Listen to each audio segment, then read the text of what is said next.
दोनों तरफ से वो चोर ही है।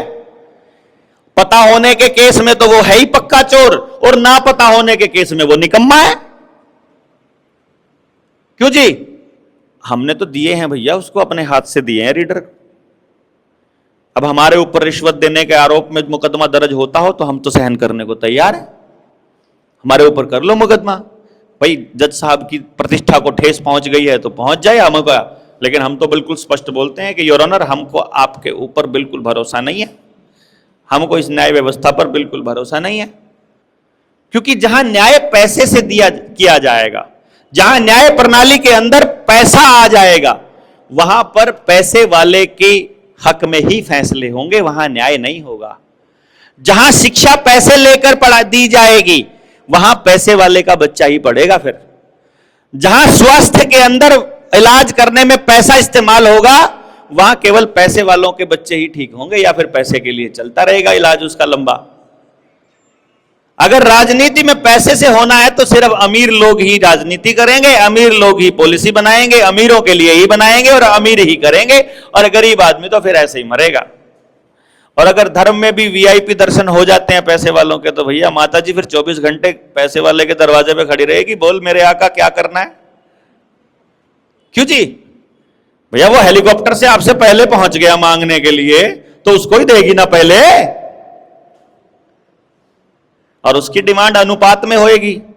भाई वो भी अनुपात के हिसाब से देती है कि जितनी औकात है उसका 10 गुना दे सकती हूं। देखो अब हमारी 1 लाख की है तो हमको 10 लाख मिलेगा, उसकी 1 लाख करोड़ की है तो उसे 10 लाख करोड़ मिलेगा, 100 लाख करोड़ मिल जाएगा। समझ रहे मेरी पॉइंट को, मैं क्या कहने की कोशिश कर रहा हूं?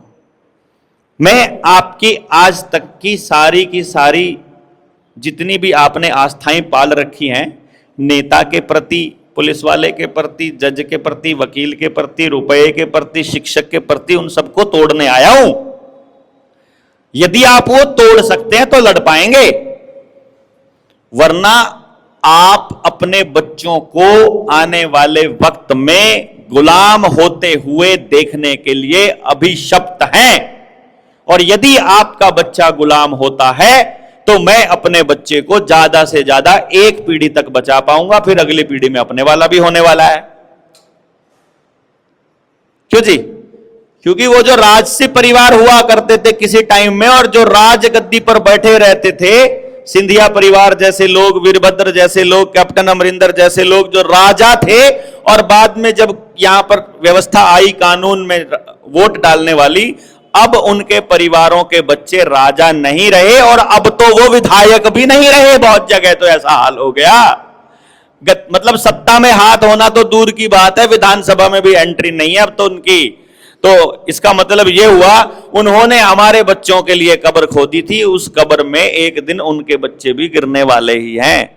यही कारण है कि आज के टाइम पे अकबर जैसे लोगों का नाम लेने वाला भी उनका कोई वारिस नहीं बचा है।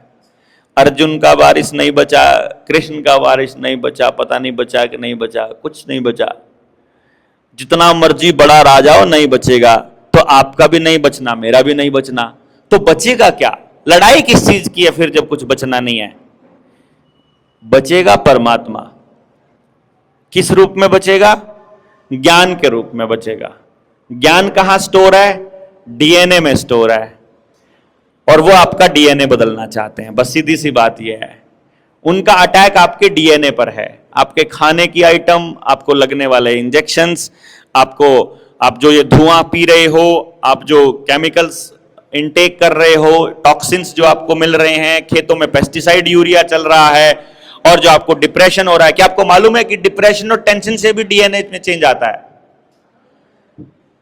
और इसीलिए कॉन्टिन्यूअसली हर परिवार को तोड़ा जा रहा है, हर आदमी को अकेला किया जा रहा है, हर व्यक्ति के हाथ में मोबाइल दिया जा रहा है, हर व्यक्ति को व्हाइट लाइट से एक्सपोजर दिया जा रहा है, सुबह टूटी के पानी में फ्लोराइड दिया जा रहा है, एल्यूमिनियम के बर्तन सस्ते किए जा रहे हैं, बच्चों को पैदा होने से पहले ही वैक्सीन लगाई जा रही हैं, और आपको तरह तरह की दवाइयां और इंजेक्शन लगातार दिए जा रहे हैं, ताकि किसी ना किसी मोड़ पर हर आदमी को वो डीएनए बदलने वाली जीन थेरेपी से रूबरू होना पड़े, उसके एक्सपोजर उसको मिले, और धीरे धीरे हमारा सारा नॉलेज समाप्त हो जाए और फिर आपको वही दिया जाए, वही समझाया जाए जो वो चाहते हैं। सोच कर देखो, लाइब्रेरी में जाने की हम सब की आदत समाप्त हो चुकी है। हमारे अगले बच्चों को तो लाइब्रेरी नाम का पता भी नहीं है क्या होती है। वो तो सारा कुछ इंटरनेट और गूगल को समझते हैं।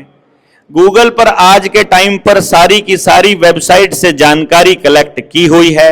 सारी वेबसाइट का एक अल्टरनेट डाटा बैकअप ऑलरेडी रखा हुआ है। एक दिन साइबर अटैक आएगा और सारा डाटा वॉश आउट हो जाएगा। जब नया डाटा आएगा वो सारा झूठ होगा और लाइब्रेरियों से वो सारी किताबें गायब हो चुकी होंगी। तो आपकी अगली पीढ़ी के पास सच्चाई कभी नहीं जाएगी। आपके पुरखों की विरासत, आपका जीवन शैली, आपका भारत, आपकी भारतीयता कहीं नजर नहीं आएगा। अब तो आपके बच्चों को यह भी नहीं पता कि भगत सिंह कौन था। पूछकर देखो भगत सिंह कौन था। था तो कोई, मुझे ध्यान नहीं आ रहा, यहां तक आए बस। क्या किया था, कब पैदा हुआ, क्या योगदान था, कुछ नहीं पता। पता है क्या? सुभाष चंद्र बोस के बारे में आपसे पूछने लगूं, आप ही को नहीं पता